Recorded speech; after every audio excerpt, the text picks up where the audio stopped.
This interview is for information only and should not be considered as investment advice or a recommendation to buy shares in the company featured. Welcome to this Stockbox interview.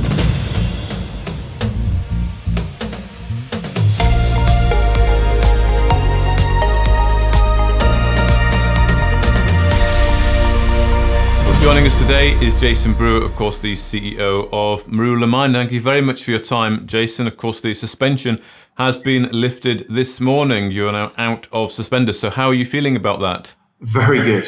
Very good. It's been a long time coming, far too long. And my apologies to shareholders that we were suspended for this long period of time. But yeah, we are now up trading and it's good to see the market react so well on the first morning of trading. Yes, well, indeed, I think there's been a fair bit of sort of pent-up demand there, considering some of the news and, of course, the work that's been continuing to go on while the share has been suspended. So let's just catch up on a few things, and there are some questions from shareholders this morning. But first of all, on the Larasoro manganese mine, the commencement of a ground magnetic survey, part of a $1.75 million exploration program aimed at expanding the understanding of the manganese mineralization and defining a maiden mineral resource estimate. So these results are expected in Q4, so before Christmas, and they're hoping to guide you to resource drilling program again set for Q4. So you've got this ground geophysics, you've got the money presumably available from the QGC fund there, AUO, and you're hoping to get started immediately. That's right. So the ground geosurvey work, which is people have mobilized already. They mobilized over the weekend here in Nairobi, so they'll be on the ground starting that work tomorrow, which will be fantastic. Results are expected in early October. And then from there, we move straight into the resource drilling. Planning work has already been basically, it's halfway through. And that comes from a very detailed mapping sampling program that we did across both of the two mining permits. So it's good to get this going. This is going to give us greater understanding. Obviously, we can see what's at the surface, but this gives us more of an understanding at some of the slightly shallower depths there as well. Okay, so it'll help you really hone in and plan that drilling program that's due to start again in Q4. So in terms of the drilling program, what would be the main objective of that? You're looking to effectively get a sort of resource statement out there? Absolutely. Look, I mean, with Collins Asito, who heads up our exploration here throughout East Africa, he's actually up on site today for the rest of this week. I'm joining him tomorrow too. Yeah, it's about getting that maiden JORC compliant resource in place. We've already mapped the mineralization over several kilometers. So we now need to firm that up, both from a grade perspective, a continuity perspective. And that's what this program will do. And that's what the resource drilling program will do when we commence later in the fourth quarter. Okay. And would that program finish in time for Christmas? Absolutely. Absolutely. No, it has to. It has to. I mean, look, the drilling is going to be tough because this manganese is damn hard. Yeah, it's some of the hardest material I've seen. So, you know, you're not going to get your penetration rates as you would, say, drilling the copper up at Canusi or drilling at Blesberg, for instance. But here, going through that manganese, it's going to take some time. So we're busy working on that drill tender at the moment. But it will be completed. The drilling will actually be completed before the Christmas break.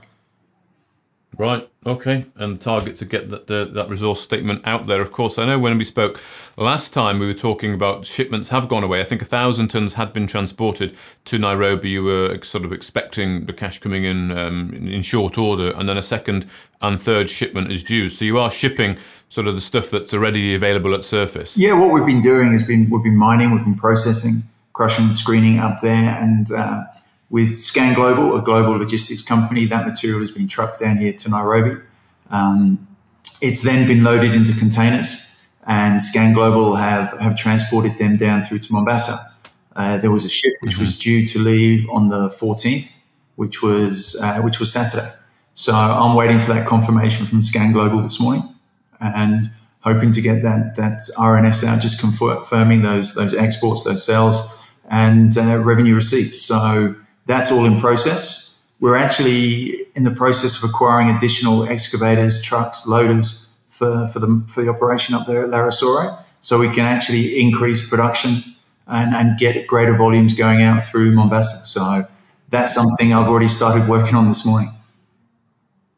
Right. Okay. So that shipment on the 14th, and was that the second shipment? That was the first shipment we had. That was the first and that's gone through to existing Chinese counterparties there. So there's that material. That is the black manganese oxide, which was coming in at 37%. I think the average grade was there, which was our target minimum grade. So it was good to achieve that.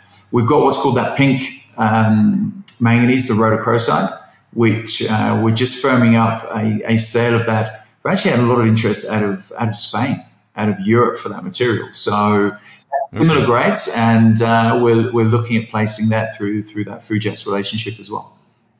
Right. Okay. Okay. So that's the first ship. That's exported out of the country. Okay. Yeah. Okay. And then revenue expected. Mark, that's going to be one of the first manganese exports out of Kenya for quite some time. So it's quite a process here. We've just had a new CS appointed in the ministry. So there's a lot of focus on mining here now in Kenya. So it's great to go through that properly. Fred Bhutia, who we appointed as our logistics and procurement manager, has been a godsend in that respect. He's really jumped in at the deep end and he's managed that process very well. Okay. Good stuff. And then what about sort of subsequent shipments, Jason? Just thinking ahead as always. Yeah, no, we've got to get that going. That's why I'm there in the next 24 hours. I'll be driving up either late this evening or first thing tomorrow morning. It's a 4-hour drive. So I'll be getting up there, and part of that is to oversee some of the loading, some of the drilling, the blasting programs that we've got coming up, and just the general expansion of activities up there. I think we've been involved in there now for a number of months. We've got a good grip of things. We've really got to now ramp that up. So that's why I'm on site, just to oversee that. We've got more people on site, which is good. I've got some of the experienced guys out of South Africa coming up as well, just to give us a better understanding. Obviously, South Africa's got some of the biggest manganese mines in the world. So there's a great level of IP down there, particularly in the Northern Cape, which is where our Blesberg operation is. So we're getting some very experienced people to come up and say, guys, this is how big it can be. So, and to be that big, we need to have that investment in the expanded plant and some of this equipment, which should be up there. I think we're mobilizing equipment towards the end of this week. So that'll be good to see up there. Okay. Yeah, okay, so a fair bit happening there. And in terms of the payment terms, is it sort of standard 30 days? You're expecting that invoice to go through? Payments go through our partner, the Kenyan company, because they're the license holder, and that's where we've had to make sure that the exports go through and out under their name. That's the legal structure which we've had to work within. There's the provisional payment here in Nairobi at port, and then a final payment when it gets through to China. So full 100% payments within 30 to 45 days.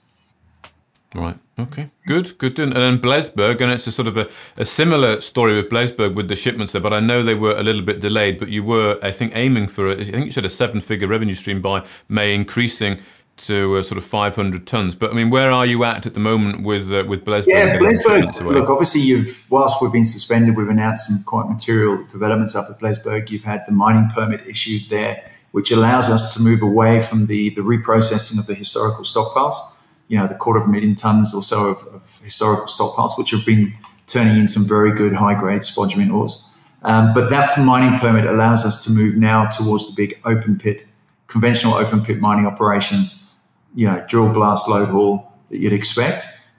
We've had mining contractors on site who we're going to be appointing soon.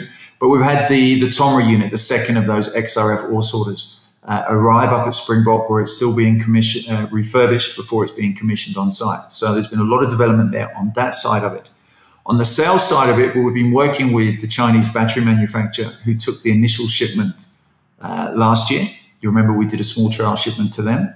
They were the ones that achieved to receive that initial delivery of material. What we're looking at now is a potential joint venture with them to build a lithium plant on site at Blesberg, where we'll be producing a much higher value lithium product, value addition, hydroxide, carbonate, sulfate. We're working through them. They've got 2 battery manufacturing plants back there. What they've asked us to do is actually process the material at Blesberg using their technology to basically send them through a much higher value intermediate product. That does a number of things for us, Mark, as I'm sure you can imagine. The logistics of sending through a 6% con instead of sending a much higher value percent con, goes without saying, much, much easier. Even for them, taking delivery of a lot of this material as spodumene ore, it removes a lot of their processes and administrative aspects too. You've seen far greater volatility in the spodumene price than you have in some of those high value lithium products as well. And, 2023, as we mentioned in the annual report, was a pretty tough year for any lithium developer, lithium producer, just given what happened with lithium prices. So we've had to kind of sit back, reassess, and we've been approached, like I say, by the group that actually purchased our ore, that's actually tested our ore, and now they're there saying they want to partner with us to build that plant on site. So Henk and Martin out of South Africa are busy working again with Fujax on the terms of that joint venture, which we expect to conclude very shortly. But that is quite a big landmark thing for us and moves us away from just a, what do you call it? I was going to call it like a simpleton miner, where you're just mining an ore and selling it. We're actually going to do some value addition there. And that allows us to do the value addition on the lithium, recover a very high grade product, but at the same time, continue to produce the byproduct materials, the feldspars, the mica, and so on, which will give us additional earnings as well all the way through. Okay. Well, that is significant. I know we've talked about that potential before, lithium hydroxide, but you're basically saying now that these discussions are going on. It sounds pretty serious and pretty advanced. Henk's been sending them through quotes for all the reagents, the power draw, the availability of power there, and we've been speaking with groups such as Vivo Energy, who have approached us about putting in place a solar power station up there, which could basically serve not just the Blesberg operation, but also Neo Energy's Henkrie's uranium project there. So you're talking about an 18 megawatt solar power station there, which would, be more than capable of supporting this leaching plant. We've had them test further material, so that's all been very positive. Like I say, Henk's been sending them through the detailed quotes on the supply of various reagents. The water supply up there, which is quite critical given the arid nature of the environment. So it's moved ahead very quickly over the past 2 months whilst we've been suspended. And I'm hoping, look, to be honest, I was hoping that we'd be able to announce it, concurrent with the relisting. But there's still some final negotiations going on there. So I think you'll see that come to the fore over the end of this month. And it may well drag out into October, but let's see. It's certainly in our interest to get it closed quicker. Absolutely. So the next milestone on that, the next announcement would be that official RNS. Yes. Forming a formal joint venture. Yes, that's correct. Right. Okay. Good. Well, the key thing there, Mark, as well, it's using their technology. It's using their technology to process it. So effectively, we'd be processing it on site with their, call it proprietary technology. So there's no, I wouldn't say there's no, but there's the risk, the processing risk is quite low. And we've obviously seen a lot of companies struggle with processing risk with their operations. So to go down this path and have a partner that's clearly aligned, I think is important for us.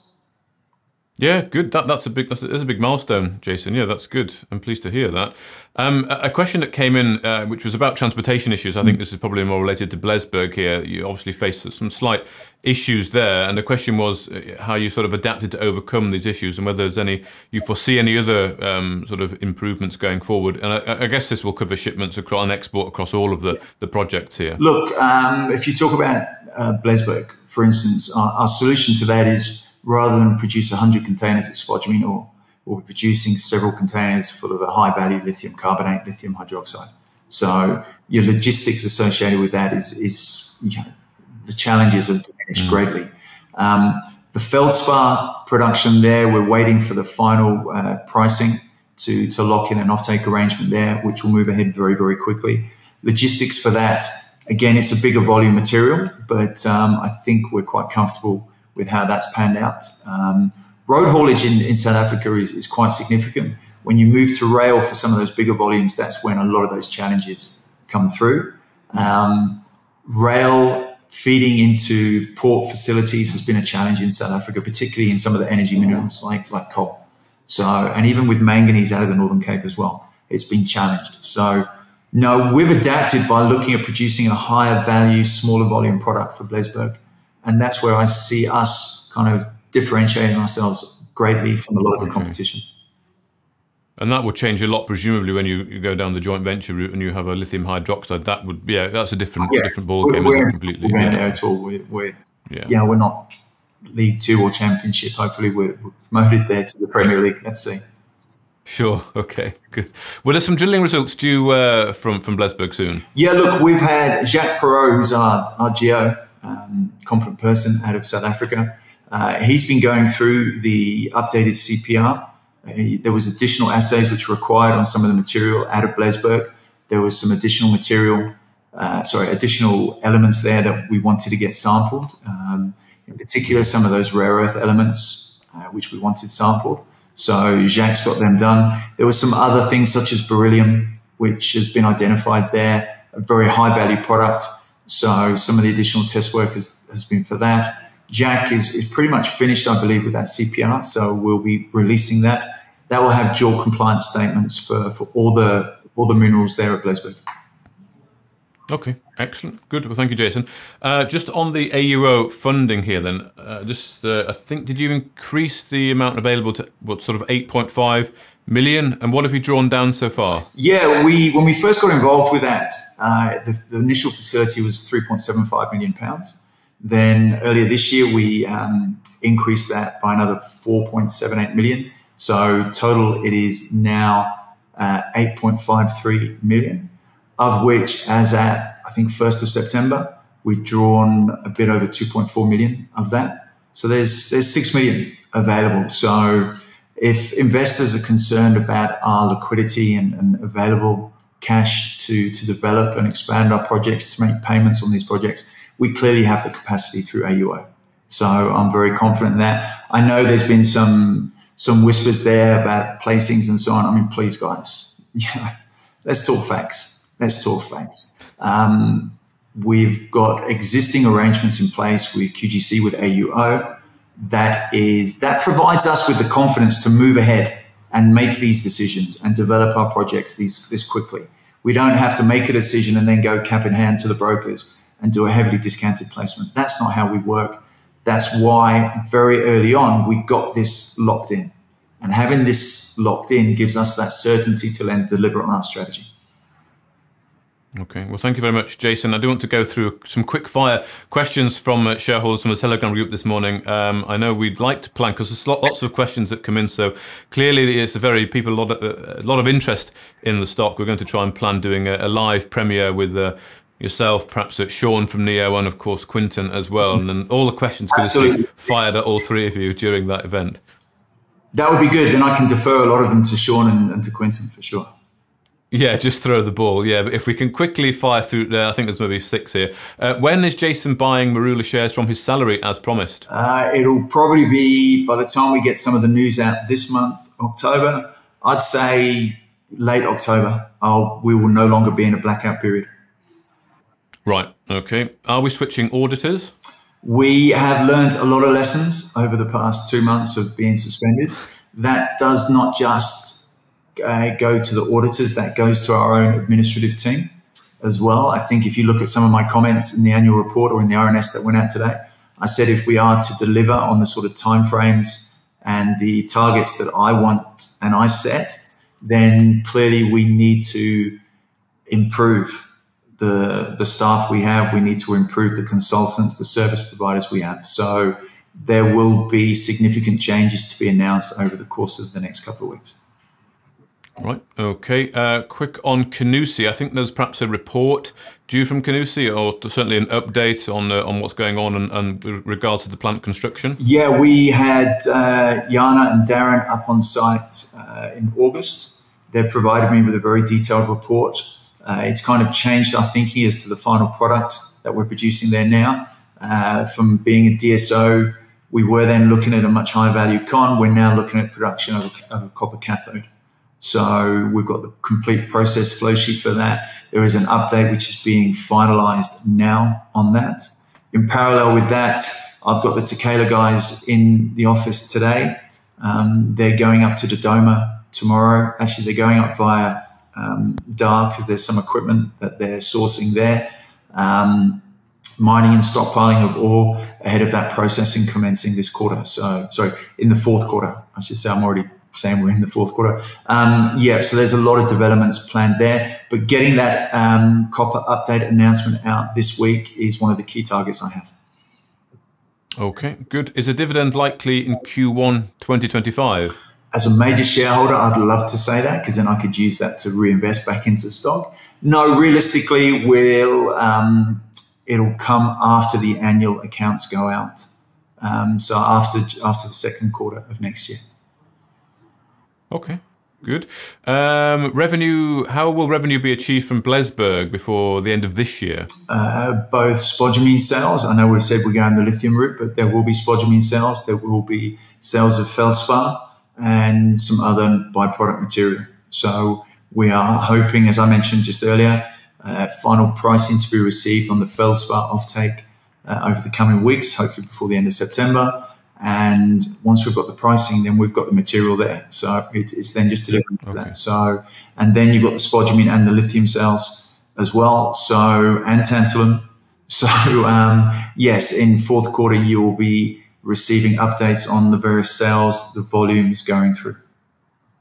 Okay, excellent. And finally, this is on the payment for the lithium, tungsten and tantalum acquisition. Has the first tranche of 625,000 been paid in cash, or was it settled via share issuance? No, we'll be settling that with cash. We've pushed back the payment date was due on the updated prospecting license being issued. That's currently with the DMRE, which is the regulator in South Africa. That was expected 2 weeks ago. The DMRE has just delayed issuing that. So as soon as that's issued and received by us, obviously we've had the change in ownership of that, which is now through our subsidiary there at Blesberg. But as soon as that updated prospecting right is issued, then we will be making that payment in cash. Okay, excellent. Well, thank you, Jason. Apologies if I didn't get through to everyone's question, but we'll make sure they're hit in future interviews or indeed our live premiere. But as always, Jason Brewer, thank you very much for your time today. Thanks, Mark. Always a pleasure. If you enjoyed this interview, then give us a thumbs up, a like or a retweet. Subscribe to us on YouTube or follow us on Twitter and hit that notification bell to be the first to know when we release new content. There's loads of great content on our website too, across all our programs at stockboxmedia.com. Thank you for watching.